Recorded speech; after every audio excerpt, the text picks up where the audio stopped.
own methodologies of making, discovering the past on a need-to-know basis, supported by the teacher as needed and when needed. I mean, that's kind of like the ideal, right, of a mentoring situation. People are immersed and then they get this information as they need it. But the real world doesn't actually work that way. As I say, even at a college level, kids need to be directed into certain new avenues of investigation. Because when students are not introduced to a wide range of meaning-making strategies, they tend to fall back on familiar hackneyed image-making techniques. So, you know, it's not like you can just go like, oh, I'm not going to impose any curriculum on my students, and then my students are going to somehow just operate out of this utterly authentic internal place. No, they're going to copy other art that they've seen. I mean, I don't mean copy it directly, like copy that picture, but if they're only going to draw in styles that they've seen before. They're only going to draw in styles that they have learned to appreciate before. So they're not going to make any new moves in meaning making. And so that's where this idea about projects, what are projects supposed to do? I think they're supposed to expand the students' range of meaning making strategies. Art projects are the building blocks of curriculum. Art projects are the everyday language of art education. Good art projects are not simplistic recipes. Good art projects encode complex aesthetic strategies that give students tools to investigate and make meaning. So my idea then is that I'm talking about art projects just like, you know, art projects, like when teachers get together. Oh, what projects are you doing with your kids these days? But the idea is to really take seriously that these projects encode strategies of making meaning. Here's a piece some of you may recognize. This is Self by Mark Quinn, and it's that's a refrigeration unit, and it's a frozen blood head. He made a cast of his face, and then he took had his own blood drawn, and then he made this cast of his head, and it's frozen blood, and then it comes with, you know, the stand, which is also a freezer unit that keeps it frozen inside of there. And whenever I show this, kids always go, did it ever melt? And actually it did. There was one edition of these was at the Tate Gallery in London, and there was a power failure, and then there was a failure of the backup, and it actually melted. So then he had to like make a new one, right? Now, you know, so you could start, I mean, and by the way, you know, people sometimes think, well, my kids won't sit still to look at art, you know, they're just too, but you know, like if you're talking about like middle school, high school kids, and you show them a picture like that, and believe me, even your most jumpy, it's like, what is that? What did you say? Why? And you know what? When the kids go to the cafeteria, they're going to be talking about this piece. Did you see what Miss So-and-so showed in class today? That's weird. Why did they do it? Right? That's what you want. You want to show the kids art that they get interested in, that they get excited about, right? So this kind of work, you know, comes out of a way of making that many people have termed post-studio practice.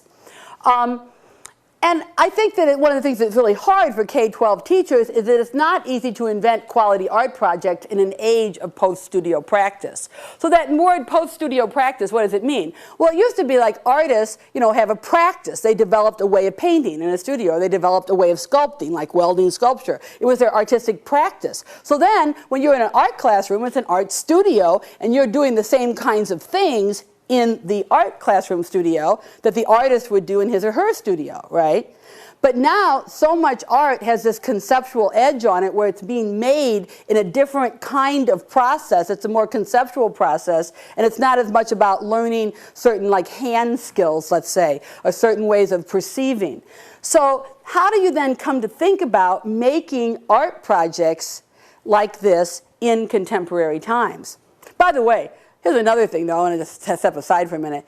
How many people have done impressionist, I'm not asking because I don't really want to know, but how many people have done impressionist paintings, maybe as students in a classroom, so that you were supposedly doing an impressionist painting, but you were doing it inside from a photograph, as opposed to doing what the impressionists did, which is they went outside and looked at light and nature? So that's an example even where, you know, that was impressionist painting is an outside of the studio practice that very often teachers ask kids to mimic this without actually doing what impressionism was about. So back to post-studio, this is really tricky. So I made up this project, the Bloodhead Project.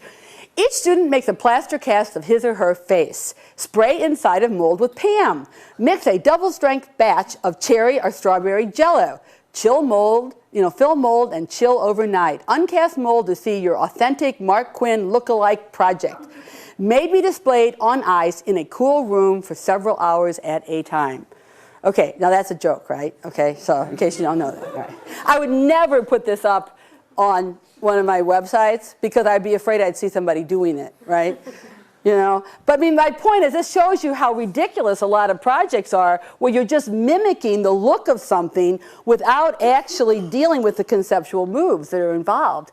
I mean, another kind of thing that might come up, I mean, here's why that's hard. Contemporary art projects can't follow the same methodologies of the Inspiration Project because there's all these problems, some of which include time and space constraints, expense and availability of materials, and the problem of modeling and encoding aesthetic and conceptual practice so that students gain a means of approaching a problem individually or collectively.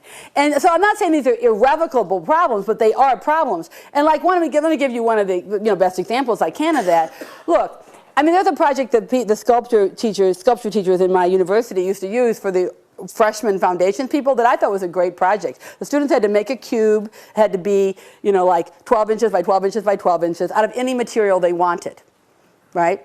So they had to just decide what it was going to be. And so obviously the meaning had to do with the material, so it made the students start thinking about all these moves in contemporary sculpture where the use of non-traditional materials was intrinsic to the meaning. The students had to think about, well, what am I about? They had to think about issues of putting things together, et cetera, et cetera.